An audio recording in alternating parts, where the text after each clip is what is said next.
Hi everyone, inserting customs endnote like an asterisk instead of standard number in Microsoft Word is straightforward. Here how you can do that.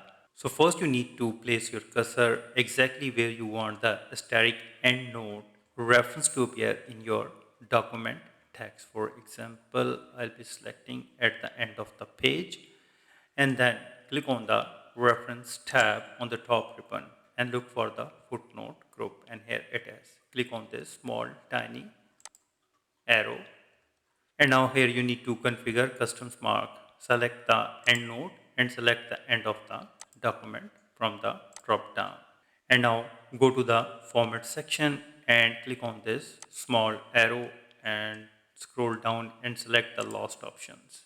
So in the custom mark field, type an asterisk, shift plus 8 to put the asterisk, and in the numbering you need to select the continues and apply changes to the whole document and then click insert.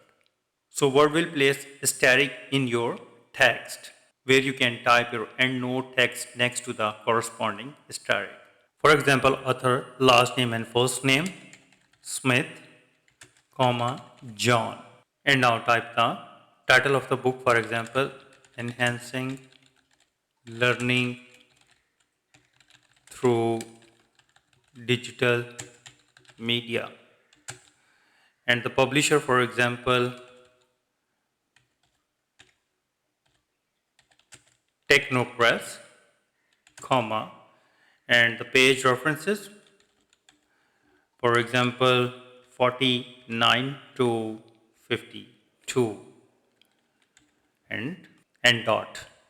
And here you done it. So this is pretty simple and easy. I hope you understand how you can insert asterisk endnote in MS Word. If you think this video is helpful, please support my channel. Thanks for watching.